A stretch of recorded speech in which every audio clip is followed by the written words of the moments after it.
What is going on, guys? Welcome back to Knicks Central, and I apologize that I have been gone for the past 3 games where the Knicks have actually won 3 in a row here, and I didn't plan to take a break or stop the channel. It's more so the fact that I really have been busy with my Rangers channel, and that gets top priority if I'm being honest with you. I'm going to try to make as much content here as I could. I'm still in tune with pretty much every dribble. I'm not going to sit here and pretend that I've been dialed into every single game because I just simply was not in terms of the game, that some of the games that are on the same day as each other, and some of these West Coast games are hard for me to keep up with and everything. But I'm going to do my best to get back in terms of consistently uploading and watching every game. I'm still well aware of what's going on with this team right now, and I did want to share my thoughts, hence why I'm even making this video, because I was going to wait for the next game for just a post-game reaction. I was going to wait for tomorrow to do a post-game reaction where it is a 9 o'clock game, so that one's going to be a little tough just because the Rangers play tomorrow night, and then I'm going to watch that, try to watch the next game. I digress. You guys know the drill, but before we jump into everything, leave a like here on the video if you enjoy it. Subscribe if you guys are new, especially if you're Knicks fans, and turn on your notifications so you know when I upload or go live next. I don't really have a structure to this. I'm kind of just going to go about this in terms of how I feel is right. I guess I'll go somewhat in order of the games because they've won 3 in a row here on this West Coast trip. So obviously you could be happy about that, but there's some things obviously to be disappointed about, because the main thing is that OG Anunoby, we were bricked up last time I did a post game here for his return, and he had a very solid game against Portland where they held Portland down pretty well. 93 points. Sucks that you're in a dogfight with Portland. So I shouldn't say they held him down that well. Sucks that you're in a dogfight with Portland that he had to even play that many minutes. Then next game, he has to play against Sacramento again, and it's a dogfight there.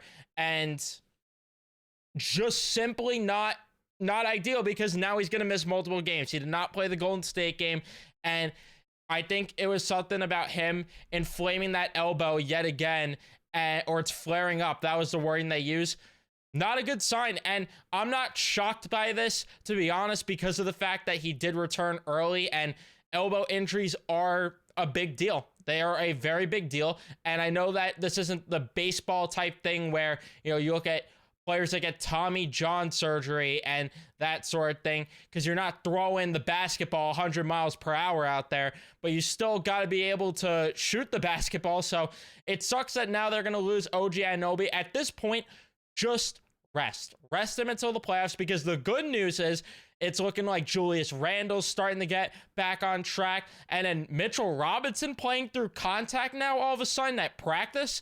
That's a very good sign. So if they could get those two back on the court, I have no doubt in my mind that this basketball team could scrape out wins and be in a good enough spot where, OG comes back in come playoff time, and then you get ready to rock and roll with a full lineup that's healthy, ready to go. And I think that they have as good a chance as almost any. I do obviously fear what Boston could be, and I do fear Milwaukee still, but I still think that the Knicks are definitely in the upper tier when they are fully healthy. There's not a doubt in my mind. I mean, look at them winning games. Granted, again, you should not be in a dogfight with Portland, but you take care of business against Sacramento.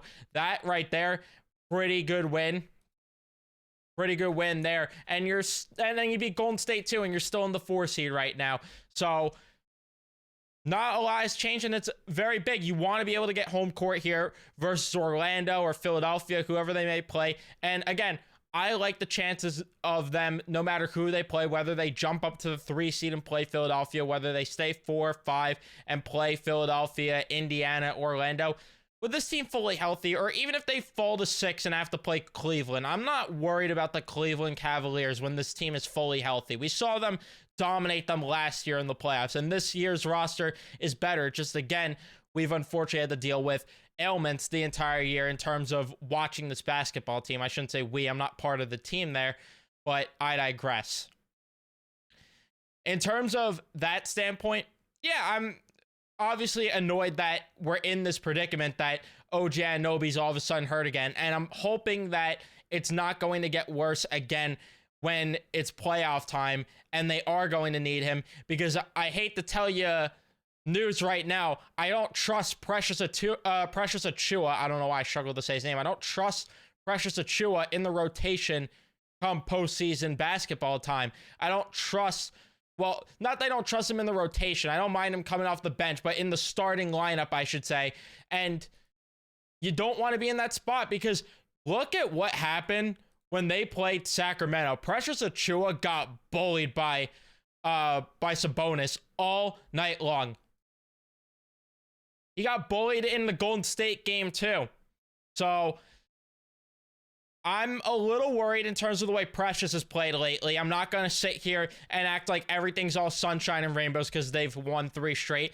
But again, for me, it is about scraping wins out right now while the team's injured, because at the end of the day, it's hard to ask. It's a tall order, I should say, to ask for this team to go out there and dominate on the basketball court night in, night out. Granted, Jalen Brunson's just putting the team on his back. I'd obviously be remiss if I didn't mention how good of basketball he's playing. You're seeing the highlight surface over and over again. Dude's dropping 40 points a night. Didn't against Golden State, but still 34 points in that game. He's been looking so dominant, and that's what they've needed, where he has been a little shaky. There was a stretch here over the past week or two, before these games, I should say, where he was a little shaky at times, but now he's just dominating games. Dante DiVincenzo's starting to find his rhythm a bit. Granted, he's not balling the way that he was earlier on in the year. He was very efficient, though, in that Golden State game where he was 4 for 8 from downtown, looking at it right now. 7 for 13 from the field. So it's not like he was inefficient and, you know, shooting at a high volume, missing a lot, but he still got 18 points. He's at least being efficient with his shooting. Josh Hart's starting to put up triple doubles at will. Was just shy of it in Sacramento. Put it up against Golden State. Just shy of it again. No, sorry, not just shy of it against Portland, but. And not just shy of it against Sacramento. I don't know what I'm looking at. I was looking at the defensive rebounds and the rebound total there for some reason. Silly me. But I was going to say, because that didn't seem right, because when I watched the Portland game and the Sacramento game, I was going to say I could have swore that he didn't have that many assists. But yeah, in terms of the way they're playing, you could want better because there is, like I said, things that stink. Alec Burks did have actually a solid game against Sacramento, but he still stinks. Like, let's not sugarcoat it here. Bojan Bogdanovic has been brutal, but you could say that you love the way Deuce McBride played last game, where he dropped 29, a career high there against Golden State.